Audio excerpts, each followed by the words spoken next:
1 em cada 69 moradores das 9 cidades da Baixada Santista foi infectado pela Covid-19. O pico dos casos na região deve acontecer no começo de junho. Essas são algumas conclusões da primeira etapa do estudo sobre o nível de circulação do coronavírus na região. A apresentação foi no Salão Nobre da Prefeitura de Santos. Participaram o prefeito Paulo Alexandre Barbosa, o secretário de Saúde Fábio Ferraz e os coordenadores do estudo. O prefeito ressaltou que há apenas outros 3 estudos semelhantes em andamento em todo o mundo. A iniciativa conta com a participação da Unisanta. O objetivo é justamente ter aí o nível de contato que a população teve com o coronavírus, o nível de imunização, vocês vão ver os números aqui. O infectologista Marcos Caseiro explicou os números da primeira fase do estudo epidemiológico. Entre os dias 30 de abril e 1º de maio, foram realizados 2.342 testes nas 9 cidades da Baixada Santista. 33 deram positivo para a Covid-19.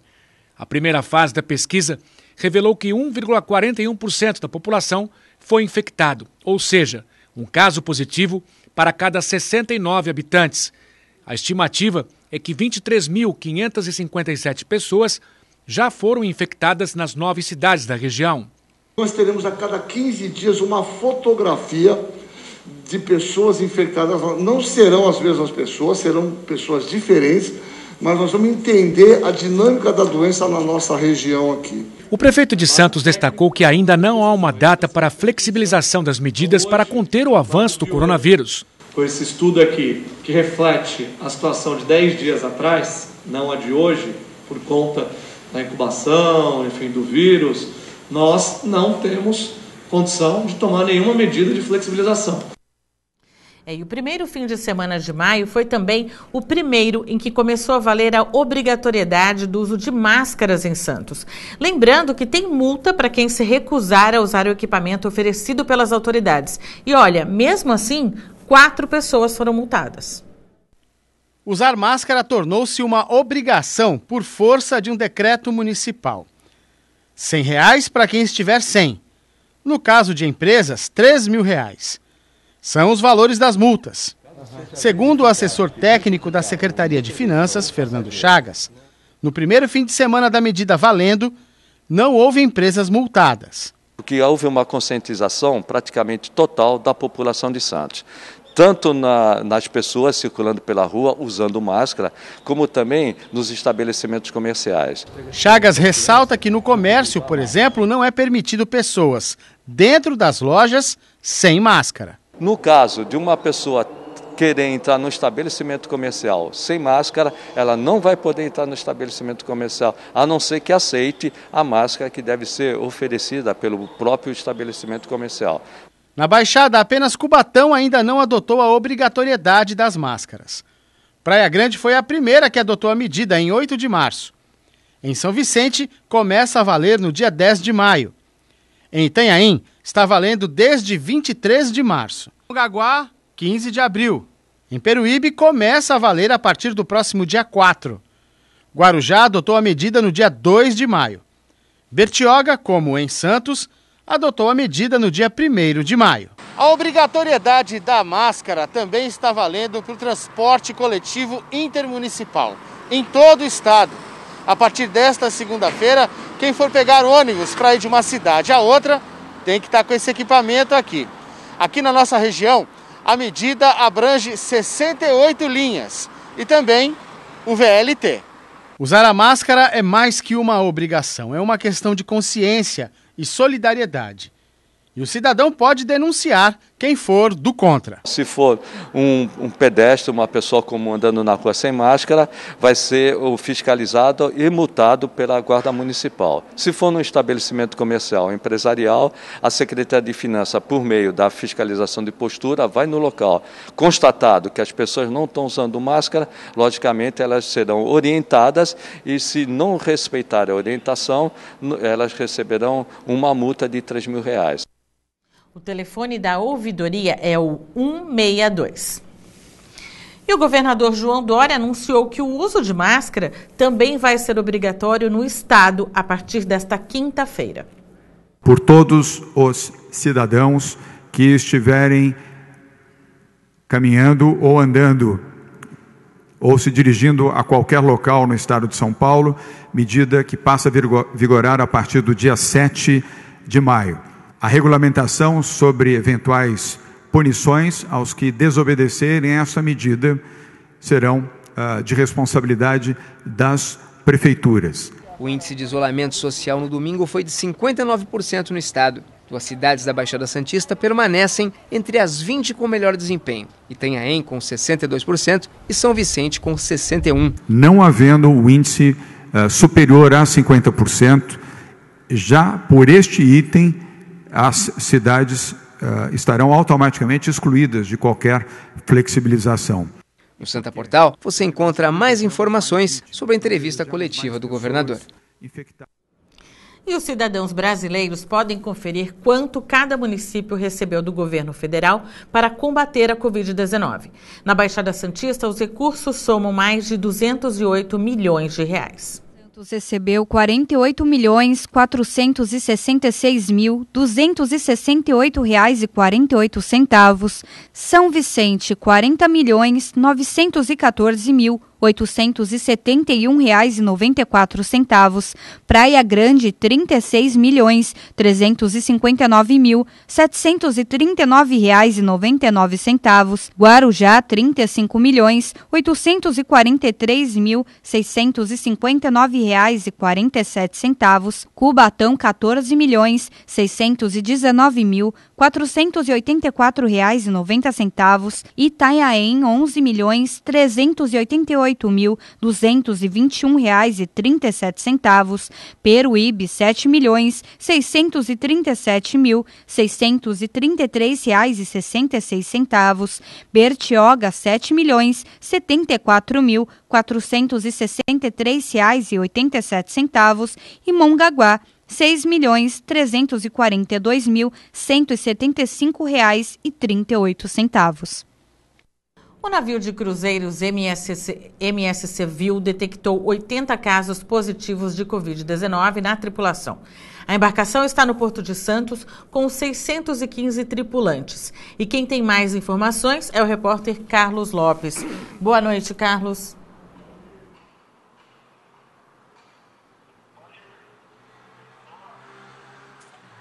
Oi, Jamile, boa noite a você, boa noite a todos que nos acompanham aqui no Caderno Regional. Os diagnósticos se referem ao resultado de 585 exames. A embarcação ainda aguarda o resultado de 30 coletas.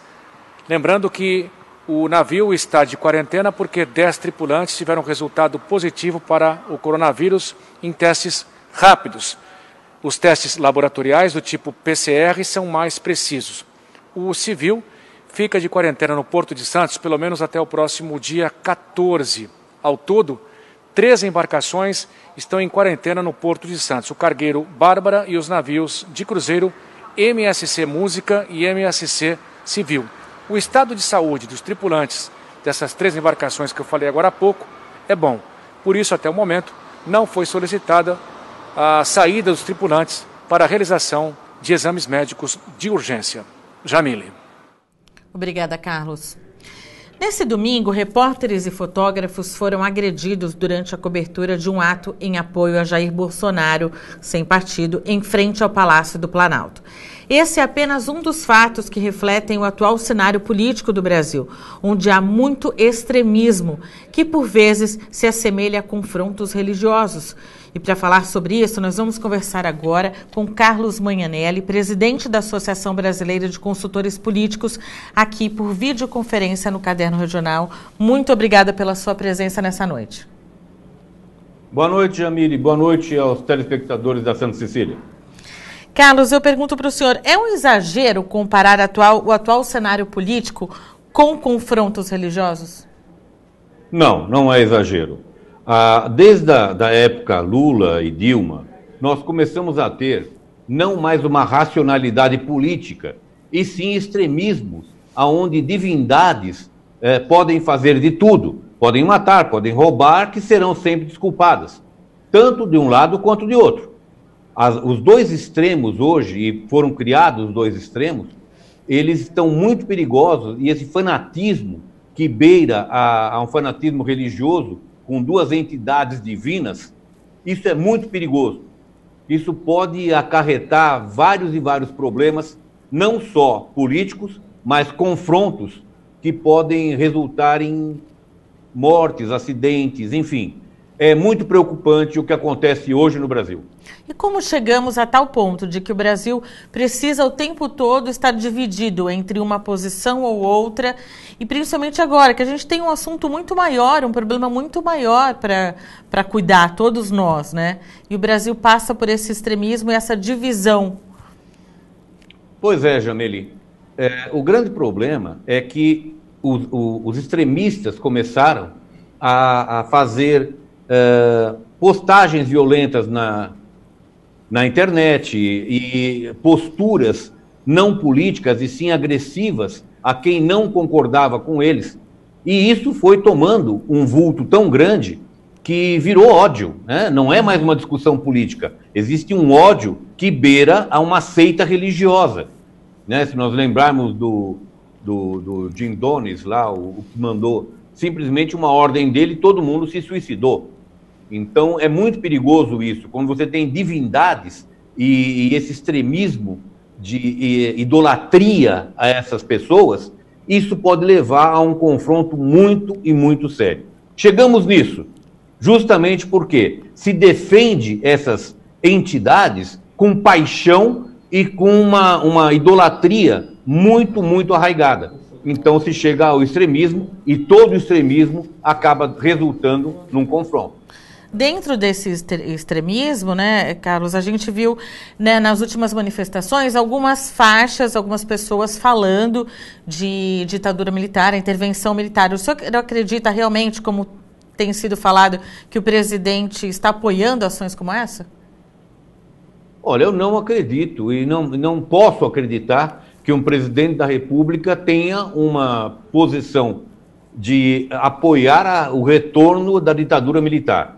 Só quem passou, como eu passei pela ditadura militar, é que sabe as consequências da ditadura. E eu tenho falado uma coisa bastante interessante, Jamile. O pessoal tem falado dos custos das campanhas eleitorais, do custo que você vai ter para fazer os votos. Poucos sabem quanto custou a ditadura para o povo brasileiro. Então a democracia está barata. Se você pensar bem, o que nós pagamos em todos os anos, 30 anos de ditadura militar, o preço foi muito alto para a população brasileira. E hoje o delegado Rolando Alexandre de Souza foi nomeado como diretor-geral da Polícia Federal. O que podemos esperar dessa nova nomeação? Olha, muito preocupante, porque não foi dado acesso à imprensa, a imprensa não pôde fazer a cobertura, ficou sabendo através do Diário Oficial, depois de 1 hora que já tinha sido assinada a posse. Enfim, parece que a coisa foi feita muito escondida. Não sei por quê. Não vi a razão ainda, eu vou descobrir no andar da carruagem, quando os deputados começarem a fazer o questionamento, principalmente, e a imprensa fazer o questionamento. Eu sou jornalista há 46 anos, e quando começar a fazer esse questionamento, é que nós vamos saber o porquê que isso foi feito na calada, né? Como se fosse uma coisa escusa. Difícil de engolir essa nomeação sem que tenha sido dado posse perante todos e perante a imprensa. E o que o senhor projeta dentro desse cenário para os próximos dias? Olha, uma confusão bastante grande. Tudo que vem da presidência, e eu tenho falado isso muito, meu 22º livro é justamente sobre comunicação política, o oxigênio da democracia. Nós estamos com falta de oxigênio e estamos morrendo sem oxigenação da democracia. Está faltando o diálogo entre o executivo e a população. Não há diálogo. Não há diálogo entre os 3 poderes. Não há diálogo entre a população e a presidência da República, principalmente. Então nós estamos sendo sufocados por falta da oxigenação, que é a comunicação entre os poderes e entre a população. O que nós podemos aguardar? Que sejamos sufocados até o final? Ou vamos tentar respirar, vamos ser entubados para poder respirar? Aguardemos o que vai acontecer nos próximos dias. Exatamente. Obrigada, Sr. Manhanelli, pela sua presença aqui no Caderno Regional. Um abraço, Jamil, um abraço aos telespectadores da Santa Cecília. Obrigada.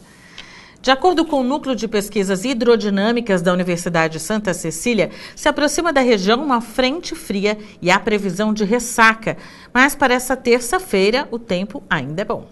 Confira. Em Santos, os termômetros podem atingir 34 graus e a mínima será de 18. O tempo fica bom e estável ao longo do dia. No Guarujá, o sol aparece entre nuvens. A máxima será de 27 e a mínima de 19 graus. O dia amanhece parcialmente nublado em Cubatão e as temperaturas vão girar entre 21 e 29 graus. Em São Vicente, a terça-feira será nublada e sem previsão de chuva. Máxima de 32 e mínima de 17 graus. O mesmo acontece em Praia Grande, onde o sol aparece entre nuvens e tem apenas 5% de chance de chover. As temperaturas ficam entre 20 e 29 graus. Assim como as outras cidades da Baixada Santista, Mongaguá terá um dia parcialmente nublado. A máxima será de 30 e a mínima de 21 graus. Um caso que chocou o Brasil pelo tamanho da brutalidade e pelo poder que a notícia falsa tem, completa 6 anos. Fabiane era esposa e mãe, morava no Guarujá e foi linchada após ter sido confundida com uma sequestradora de crianças. 6 anos depois, encontramos o Dr. Lara trabalhando na sua sala no DEIC. Foi ele quem comandou as investigações do crime que tirou a vida de Fabiane. Foi um caso de grande complexidade, envolvendo o que a gente chama de um crime multitudinário, praticado por uma multidão. Então, a maior dificuldade da Polícia Civil, por conta dessa grandiosidade, foi exatamente individualizar os principais atores, os principais suspeitos responsáveis pelas agressões que culminaram com a morte da Fabiane. As cenas revelam o que há de pior na natureza humana. Tudo aconteceu no Morrinhos 4. Fabiane foi espancada por moradores do próprio bairro. Ela apanhou até ficar inconsciente. Difícil definir tamanha maldade. Ela chegou a ficar 2 dias na UTI, mas não resistiu. O delegado conta que foi um dos trabalhos mais intensos e difíceis que ele fez junto com a equipe. Hoje, o sentimento é de satisfação pela missão cumprida. Essa dedicação mostrou que a Polícia Civil estava no caminho certo, na medida em que foram identificadas todas as pessoas que participaram das agressões de maneira decisiva, foram identificados 5 autores, todos eles presos temporariamente durante as investigações, todos eles, na presença de defensores constituídos, de advogados, confessaram a participação no crime, tanto em sede policial, como posteriormente já na fase judicial, tanto na primeira instância, vamos dizer assim, quanto depois submetidos ao plenário do júri, todos exemplarmente condenados a penas que ultrapassaram 20 anos de reclusão. O caso Fabiane foi o primeiro no Brasil motivado pelas chamadas fake news. Na época, esse termo nem existia. Mas o fato é que o linchamento foi motivado pela divulgação de uma imagem falsa de uma mulher que seria sequestradora de crianças, o que também nunca existiu. A vítima tinha 33 anos, deixou 2 filhas e um marido.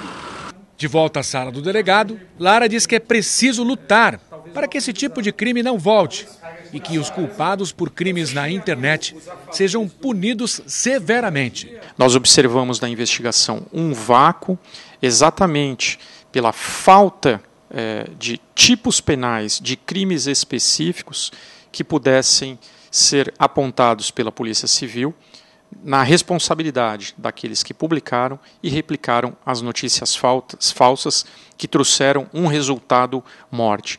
Então fica aqui o apelo da Polícia Civil para que a sociedade organizada cobre do Poder Legislativo a elaboração de leis que permitam à Polícia Civil responsabilizar aqueles que publicam e replicam notícias falsas na rede mundial de computadores, sobretudo nas redes sociais e agora de maneira massiva em aplicativos de conversa. A semana na Baixada Santista começa com 136 óbitos de coronavírus e 1.873 casos confirmados. Ao vivo, novamente eu converso com o repórter Carlos Lopes, que tem os detalhes e os números para a gente. Carlos.